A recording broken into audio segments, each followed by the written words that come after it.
I'm Rod Serling. This is Ingrid Michaelson. We're the Spinners. I'm Nora Jones, but I'm wishing you a wonderful Christmas time. This is Tim Halpern, and you all know this already, but you're listening to the Sounds of Christmas podcast. Hi, I'm Ken Kessler. Welcome to the Sounds of Christmas podcast. If you're new to this podcast, I want to start by saying thanks for joining us. If you're not new, welcome back. Either way, I'm glad you're here. Now, to avoid any confusion, I want to start off by saying there won't be any music played here. This is a place for conversation.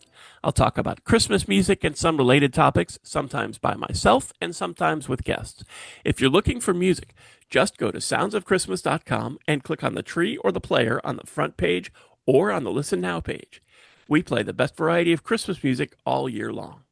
Well, except in October, when we play the best variety of Halloween music. I went down a rabbit hole recently and uncovered a 1964 made-for-TV Christmas movie. And I say uncovered because it was something that I wasn't previously aware of. I didn't discover it or have anything to do with it, except that I found it. I was looking up on a recent episode, I was talking about Christmas albums that had big anniversaries, and one of them was Henry Mancini's. And on his Mary Mancini Christmas album that came out in 1966, it included a song called Carol for Another Christmas that was attached to a made-for-TV movie of the same name. And I thought, I never heard of that. Let me take a look.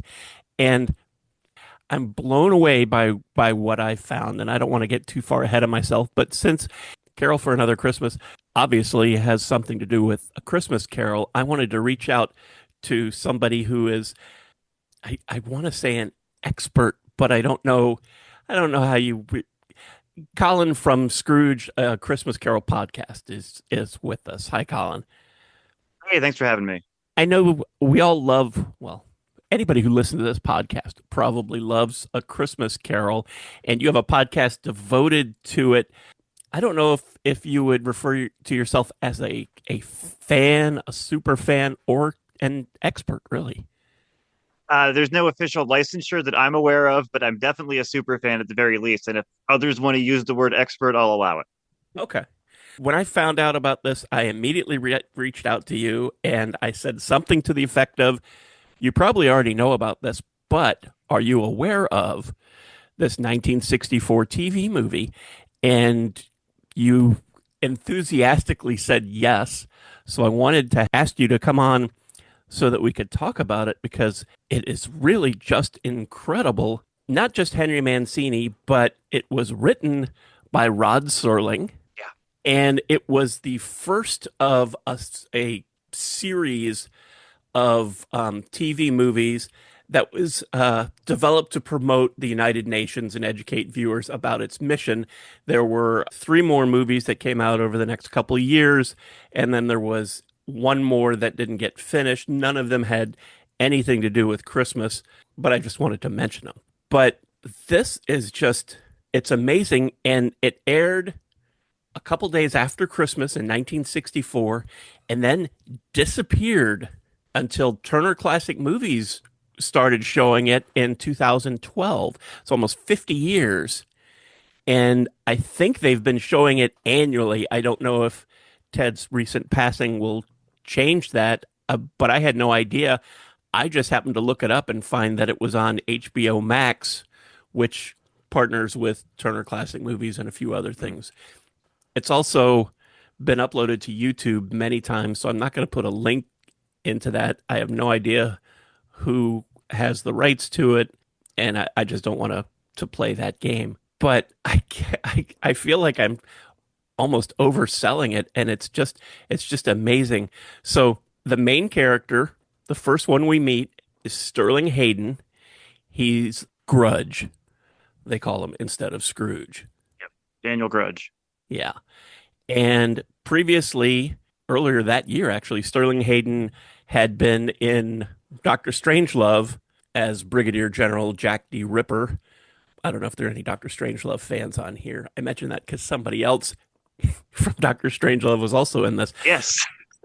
But he's the first one we meet, and then we quickly meet Nephew Fred, which they keep that from Dickens' story, Ben Gazzara. Yeah, I just thought, wow, just on the strength of that, we should all have heard of this. absolutely. I mean, at the time, I looked it up at the time. Ben had been the main character in a TV show called Arrest and Trial that lasted a couple seasons just before this movie, actually. And most of the things that we know him from came afterwards, but Yeah. still, wow. And right off the bat, you know that this is different because they're talking about war, and Ben is a big supporter of the UN and wants to talk about that, and Grudge has no use for it. How many times have you seen this? So I think I saw it for the first time. I was trying to remember before the show. I think maybe a couple years ago. I remember the film critic William Bibbiani tweeted that it was on HBO. I'm like, oh, same thing. I've never heard of this. I need to see this. So I've seen it probably 4 or 5 times now. I probably end up watching it most years. So I think I've caught on to most of it, but I still caught a few things this time that I'm like, oh, I didn't catch that before. I've only seen it the one time, and I tried to go in cold without knowing much. And it started, and there's the Henry Mancini music, and there's Grudge, who I admit I didn't know, and nephew Fred, who I didn't recognize because this was 1964, Sure. and something that I just found out because of Wikipedia. There's a couple flashes after he kicks Fred out. There's a couple flashes, and he says Marley, and there's no follow up or anything, and Marley doesn't talk to him. Do you know who that was? I have read that, although I went to IMDb and it didn't say this, but I've read that it was Peter Fonda, which I think Yeah. is accurate of who's in the portrait. Yeah. I saw an ad for it, like that they would put in TV Guide, Hmm.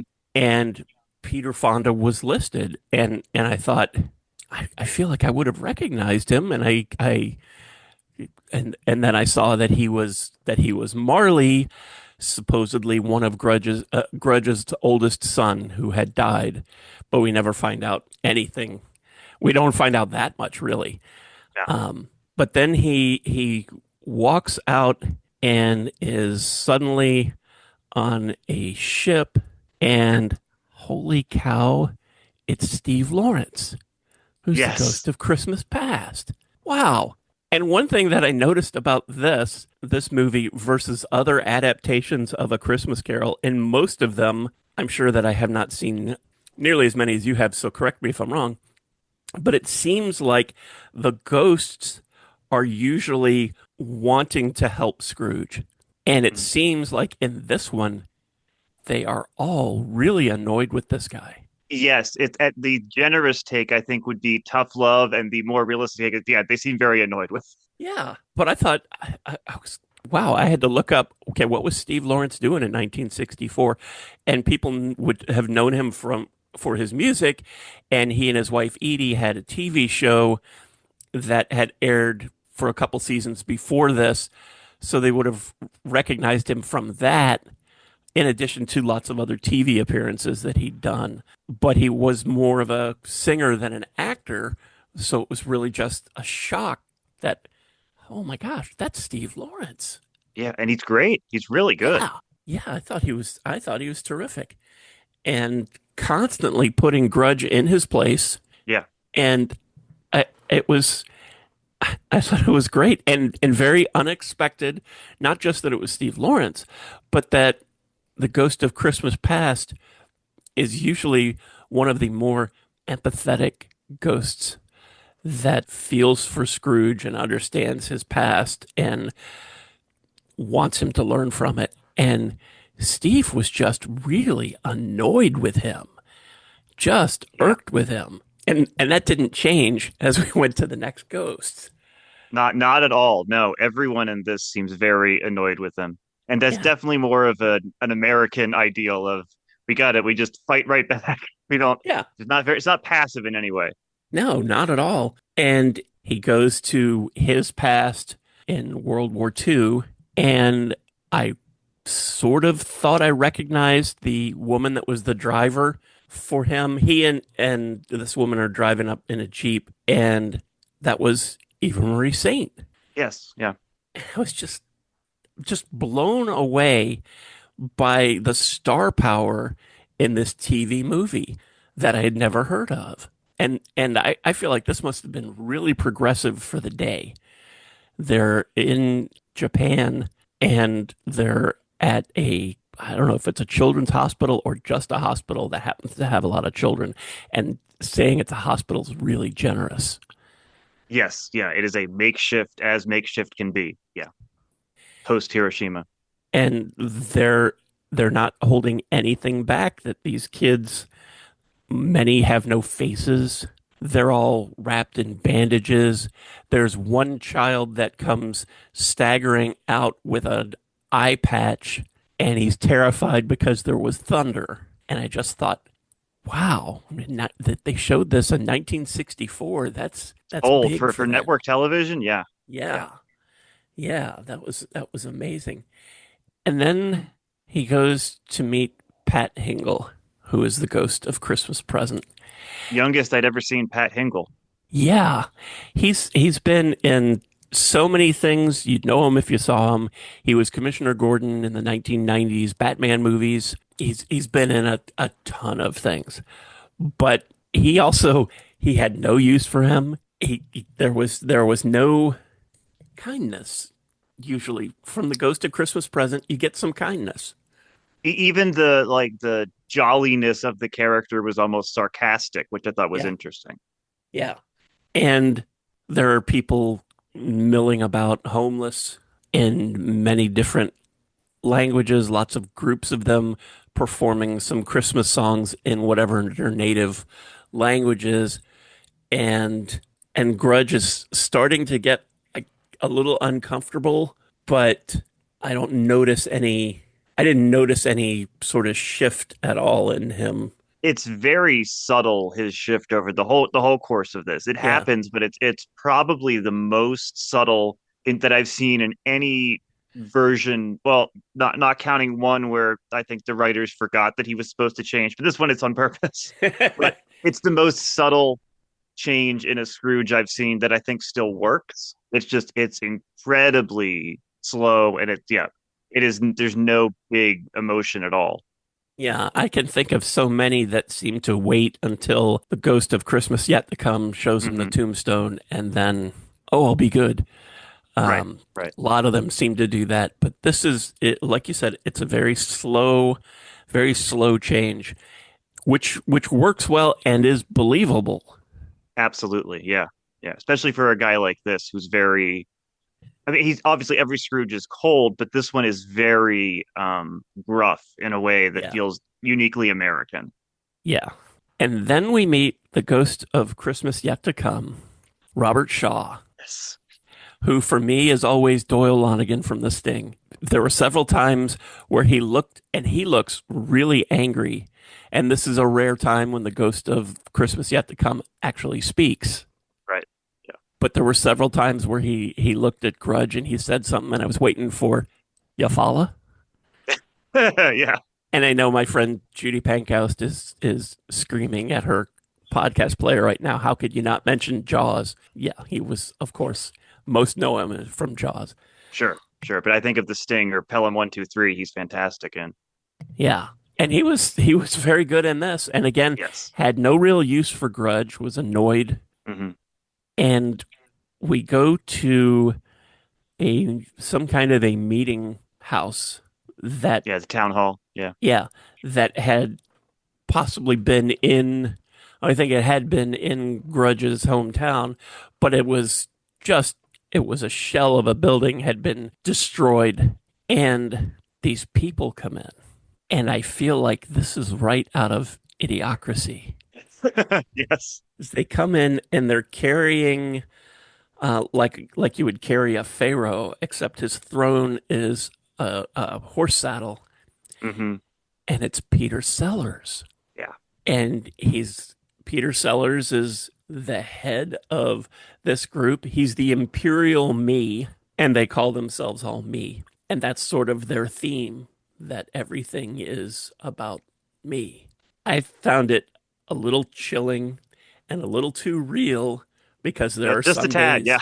some days I feel like we're not far from that. No. No.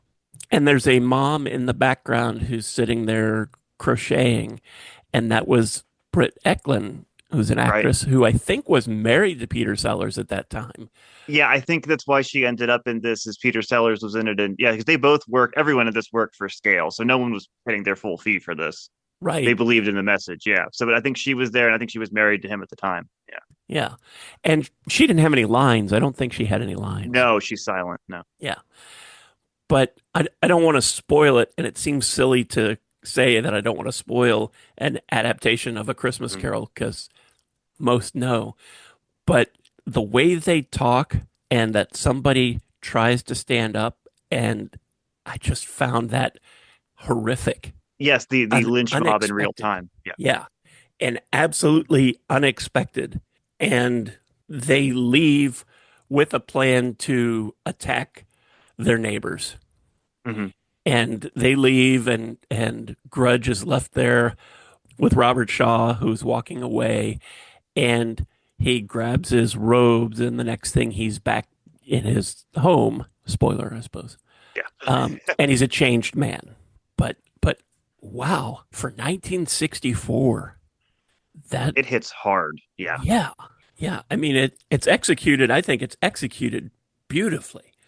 Absolutely. Yeah. It's a great movie. I was so surprised that they had all this star power, and the ad for it that had Peter Fonda's name on it. It also listed Richard Harris and Christopher Plummer, but neither of them were in it unless their roles were so small, if they were townspeople or something. Yeah, I believe that was either a mistake. I read a bit about this. It was either a mistake or it was changed. I have the feeling, and I'm not sure about this, but I have the feeling with this that it was written, produced, filmed fairly quickly.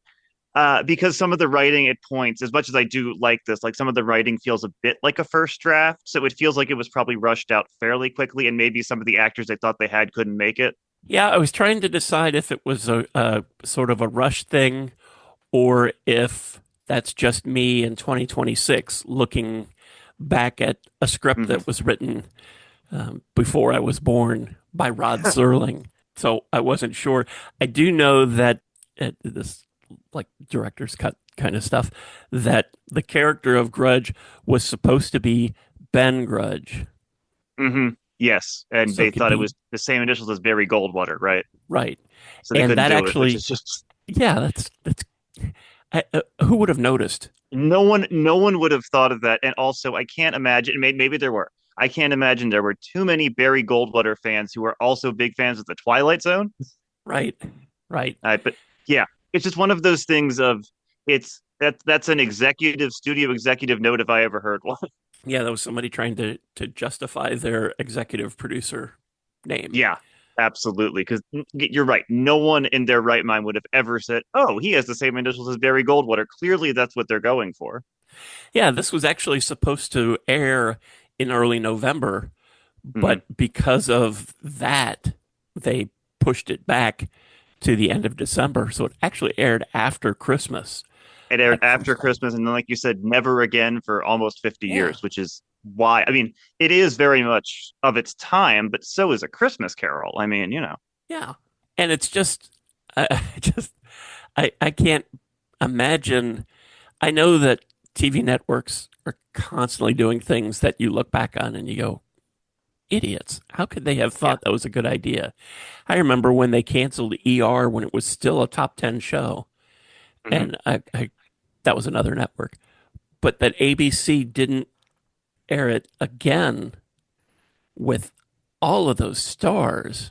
Right. Yeah, And you'd think it would have some importance. Maybe, I mean, there was, as I'm sure you saw, some controversy of certain conservative societies complaining about it, which I'm sure they weren't going to watch it anyway. But right, like maybe that was just too much. They didn't want to re-air it, or maybe it just felt very much of 1964. I mean, I know the Cold War lasted decades after this, but you look at 64, Strangelove, Failsafe, the Sidney Lumet movie, and this all came out in 1964. They're all nuclear annihilation movies. It was clearly on the pulse of the nation. and I suppose that's why they buried it. But Hmm.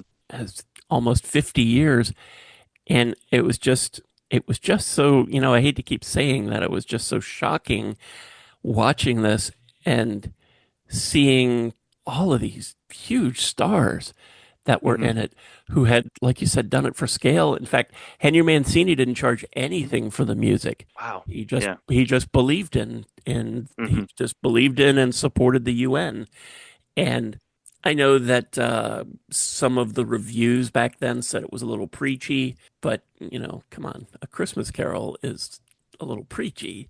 That's kind of my feeling towards it when when I kind of talked about it and reviewed it on my podcast was, is it preachy? Yeah, absolutely. But yes, it's a Christmas Carol. Yeah. Like I said, some of the dialogue a little on the nose at points, but I think it more than justifies it, particularly with that yet to come scene, which rivals the best stuff from the Twilight Zone, in my opinion. Oh yeah. It was very uncomfortable, which is Mhm. the feeling that Scrooge is supposed to get in Yeah. in the world that has moved on without him, beyond him, but because of him. Hmm. And it's very uncomfortable and takes a turn I didn't see. No. Um, and and it was I I I just kept thinking, God, this is like, is this where they got the idea for Idiocracy from that scene? Because Peter Sellers was terrific, and that was something else with all of these big names. Nobody phoned it in. Oh no, no, they were all completely committed to the acting. They were all great. Yeah. Yeah, the three actors that were the ghosts were I thought were phenomenal and completely Yes. believable, and had such contempt for Grudge, Yeah. and it was I just thought it was terrific. I'm surprised that Steve Lawrence didn't go on and do more. Maybe he didn't want to. Maybe Yeah, Steve that didn't was think that. exactly my thought when I saw it. Of that's Steve Lawrence, that guy who's kind of known as like the corny singer guy, and he was just doing this phenomenal character actor piece. Yeah, yeah. Yeah, yeah. He So was I'm curious terrific. what you thought, not knowing anything about this. Because I've read different interpretations. Not a lot has been written about this special, but when you saw Peter Sellers, how would you have described his costume? Maniacal. Okay, yeah, because like he has a, I've read one person called it a pilgrim outfit, which I don't really see. I had read that he was in a Santa suit with a That's the cowboy other hat. one I've seen, which I see even less. Yeah, I didn't I, see that at all. It's Uh, clearly it's in black and white, so we can't see the color. But for those who haven't seen it, he has a large like hat on, and he has some kind of like it's like maybe it'd be like a green elfish looking costume, like shirt, but it does not look like a Santa suit. I always took him to be like a court jester. I've only seen it once, and that last scene in in the future is just so shocking Yeah. that I really didn't get to look around as much as I wanted to. But just and it's shocking. It has the idiocracy vibe, but it's also shocking because there are outlandish things that Peter Sellers says that you could find on Twitter or even Hmm. on the news today by people who are totally serious. Absolutely. Yeah. And I wonder sometimes with things like this, like how much of a stretch was he imagining this was? Obviously, it's played for very dark comedy, but I don't think I would imagine even then, because he was speaking out against isolationists, right? Both personally and politically. So an isolationist to the extreme is I'm going to kill every other person until there's only one me, you know? Yeah. So it's an extreme, but it might not be as much of an extreme as we thought. Yeah, that absolutely blew me away. And it was completely believable that when Grudge gets back to the present, that he's not the same Grudge that was at the Hmm. beginning of the movie. And it's not ridiculous. He's not selling his giant Beverly Hillbillies sized mansion. I think And it's huge. yeah, and and he's not funding some independent candidate who's gonna, he doesn't Hmm. talk about doing any of that. He makes amends with nephew Fred and listens to the Christmas carols on the radio that his staff is playing. I did Hmm. think when they handed him something to drink or eat in that last scene that he was going to invite them to join him, which didn't happen. No, that's true. He's not maybe there yet. He does eat Yeah. in the room with them, but you're right. He doesn't actually invite them to sit down, which suggests he still has a ways to go. Yeah. Because obviously the race angle, this is mostly not about racism. This was 1964 Civil Rights Act, and the butler and his cook are both African American, and one of them goes to a very civil rights era esque tragedy in the Yet to Come sequence. So that is obviously part of this Right. when you think of the character being shot in the Yet to Come scene. So I that is there, but it's one of the like the subcategories of this special, which is attacking a lot of issues. Yeah, it really was. I didn't realize until just researching to talk to you about this that it was the first of several UN support themed movies. Mm-hmm. Never heard of any of the others. None of the others had this kind of star power attached to them, and none of them had Right. anything I to have do not with seen any of them. Christmas. Yeah. No. Yeah, I don't know if they're out there. I haven't checked. I don't know. But Christmas is really my bag. So Yeah. that Turner Classic Movies shows this every year, or at least was for a time. I don't know if they're still doing that. I stream anyway, so I can watch it on HBO Max and whenever I want. But it's not going to have it's not going to get the kind of popularity that 24 Hours of a Christmas Story gets. No, yeah, 24 hours of this would probably not be a hit. No, it is just beyond me that something that is over 60 years old and had all of this star power and Henry Mancini's music, and it just sort of, for the most part, really faded away.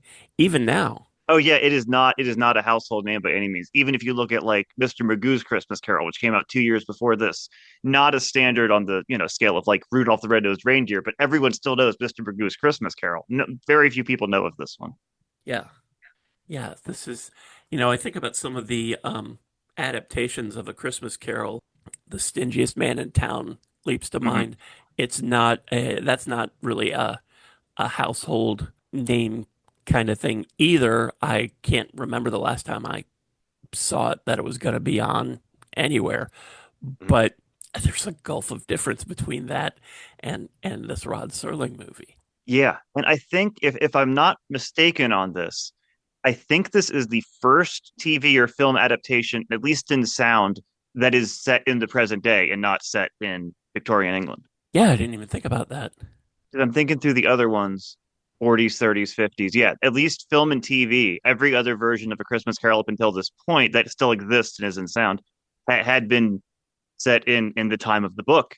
And this one is set in the present day, and we'd get more of those in the future. There's something called an American Christmas Carol from the 70s, which is wonderful.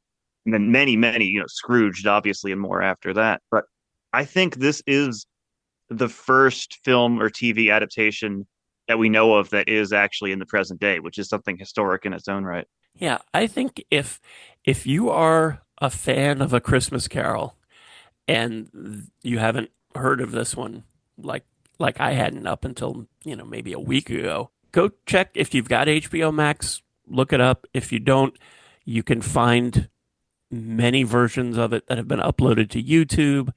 I think it would be worth your while just to see it once, because it's just, and not just the preachiness, but just the performances are really outstanding. Yeah, just everyone across the board. You've heard the list, the cast list, and it's never distracting in the way that some like A-list cast movies are, right? Where it's like everybody in this is a heavy hitter and some people are just phoning it in. Like you said, no one is phoning it in here.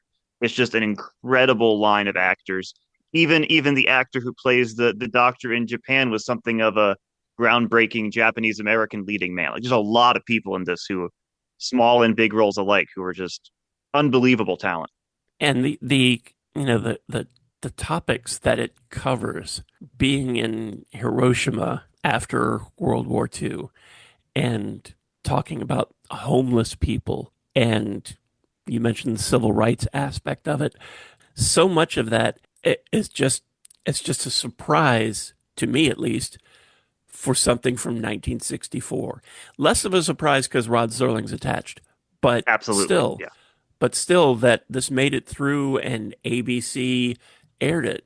Yeah, Amazing. it is shocking because you think in general, I think at least up until the time, TV was thought of as a more safe, we'll say, medium than film, which could be a little bit edgier, but still had its limitations. By 64, it was the Hays Code was gone. But TV still had very strict limitations. So I agree. When I first saw this and when I continue to see it, I'm like, this really aired? Wow, okay, good for you, Rod Serling. Yeah. Yeah.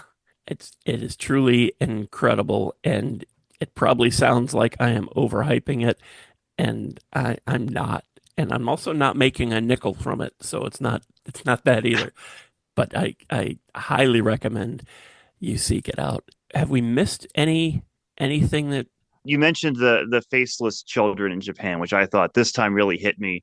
And I was even thinking of that as like a metaphor for like the faceless dead in war, right? Where it's just we don't have to look at them, we don't think about it, it's just a number. And in that case, he does have to look at them even though they don't have faces, which is just that's a horrifying image. yeah.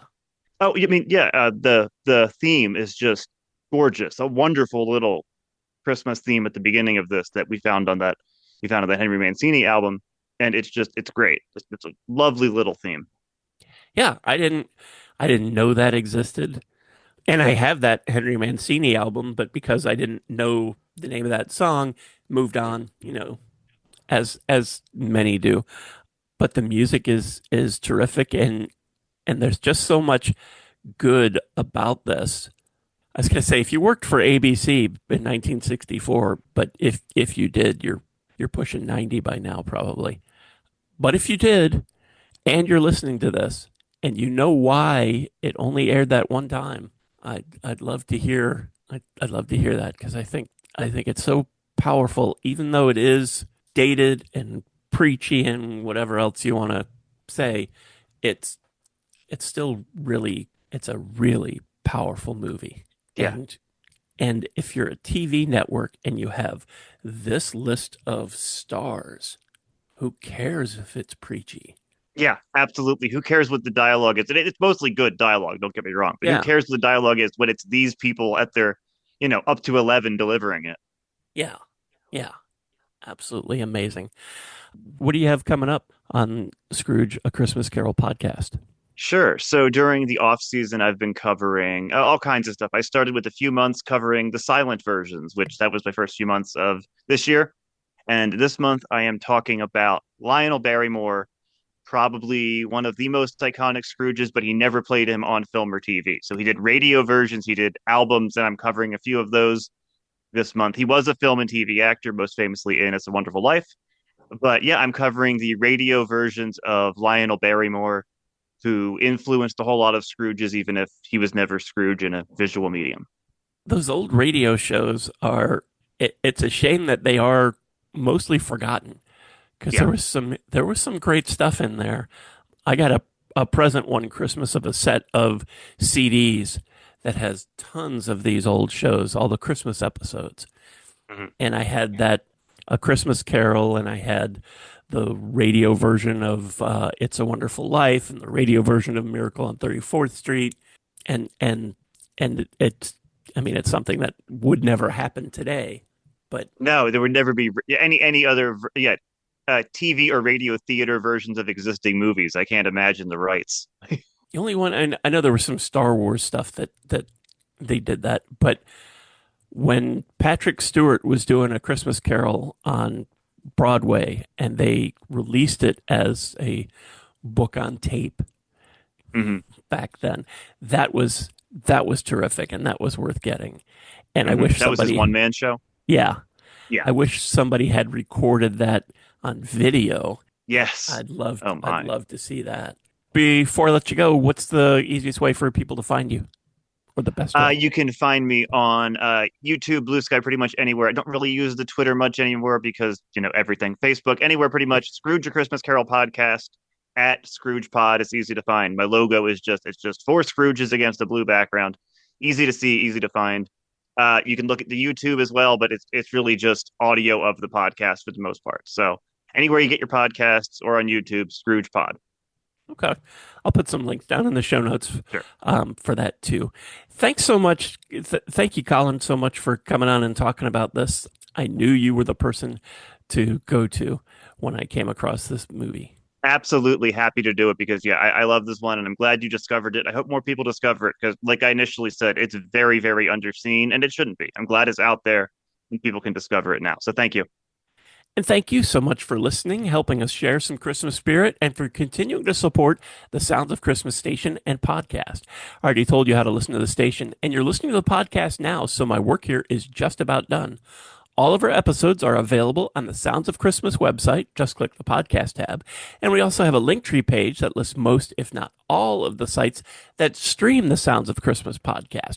And I'll put a link to that down in the show notes too. So you can click on that, scroll around and find your favorite, then click on over and subscribe. Then you'll never miss another episode.